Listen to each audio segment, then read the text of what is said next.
इशफाक अहमद फरमाते हैं, कई साल की बात है, मेरे पास एक साइकिल होती थी जो पेट्रोल से चलती थी।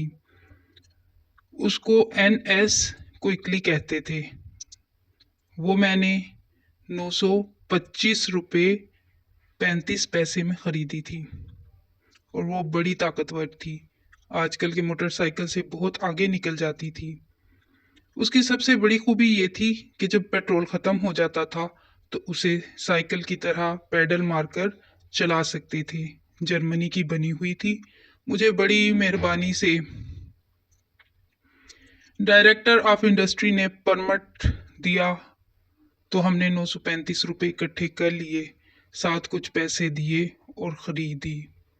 ये काफ़ी देर की बात है, 1960 या 1961 की। तो मैं इसको चलाता था। एक दफ़ा चलाता हुआ चला आ रहा था, बड़े फ़ख्र के साथ। बड़ी अच्छी सवारी थी। लोग पीछे मुड़ मुड़ के देखते थे कि कितना इज्जत वाला आदमी है, इसके पास क्विकली मोटरसाइकिल है। एक दफ़ा मैं आ रहा था तो सेंट्रल जेल के पास एक नौजवान था। उसने मुझे रोका। वो बुशर्ट पहने था। पहले शर्ट को बुशर्ट कहते होते थे। पाँव में उसके चप्पल थी और पुरानी वज़ा की एक जीन्स पहने हुए था। उसने कहा, जी मुझे आप जितनी दूर तक भी ले जा सकते हैं ले जाएं। मैंने कहा ठीक है आइए, लेकिन वो मुझे थोड़ा सा मशकूक सा लगा। तो मैंने कहा आप यहाँ कहाँ थे? तो उसने कहा, जी मैं अपने कुछ कागजात लेने आया था यहाँ से, जेल से। मैं परसों रिहा हुआ था मगर मैं अपनी चिट भूल गया। पता नहीं क्या चीज़ थी। मैंने कहा यहाँ आप कैद थे? कहने लगा हाँ। जी मैं बहुत मशहूर जेब तराश हूँ। वो कहने लगा, जी मेरा इलाका जो है वो मिस्री शाह है। मिस्री शाह एक इलाका है लाहौर का, मैं वहाँ का हूँ। मुझे पकड़कर उन्होंने ज़बरदस्ती मुकदमा कर दिया मेरे ऊपर, हालांकि मेरे खिलाफ लोगों की गवाहियाँ भी न थीं। मैंने कहा तुम गिरा कट तो हो? कहने लगा हाँ हूँ तो सही, लेकिन इस मुकदमे में मेरे साथ बेइंतहा नाइंसाफ़ी हुई और मुझे 9 महीने की सज़ा दे दी। तो मैंने 9 महीने की सज़ा पूरी करके अब घर जा रहा हूँ। मैंने कहा अच्छा, फिर तो आप बड़े मुअज़्ज़ज़ आदमी हैं। जब आपने शराफत के साथ, दयानतदारी के साथ ये सारा वाक़या सुनाया है, आप बैठें। वो पीछे बैठ गया तो हम चलते रहे।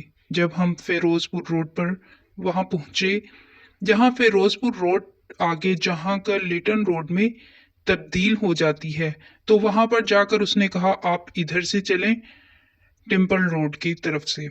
मैं इधर चला आगे। दरमियान में पहुँचे, इस सड़क पर तो सिपाही खड़ा था। सीटी बजा के रोक लिया तो उसने कहा ये तो वन वे है। मैंने कहा सर यहाँ कोई बोर्ड वगैरह तो है नहीं। उसने कहा नहीं, सरकार का ये काम नहीं कि बोर्ड लगाए, उसका काम हुक्म देना है। सरकार ने हुक्म दिया है ये वन वे है तो आप इधर से क्यों आए? मैं तो आपका चालान करूंगा। मैंने बड़ी इनकी मिन्नत खुशामद की कि आप चालान ना करें। वो जो था मेरा साथी वो भी उतर कर खड़ा हो गया। उसने कहा संतरी बादशाह जाने दे, ये क्या है, गलती हो गई, हमसे पता नहीं था।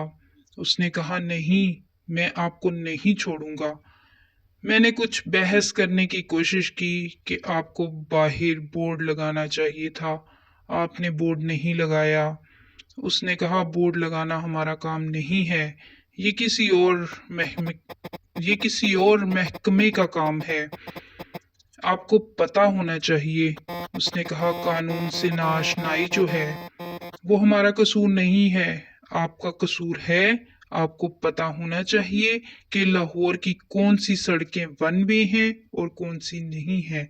तो मैंने कहा अब क्या किया जा सकता है। काफी बहसों मुबाहिसे के बाद उसने कापी निकाली, कार्बन रखा और मेरा नाम पूछ के लिख के चालान करके फाड़ के कागज मुझे दे दिया और कार्बन अगले कागज के नीचे रख के वो कापी जो थी अपनी बुशर्ट की अपनी बुशर्ट की जेब में डाली। अब वो जो मेरा साथी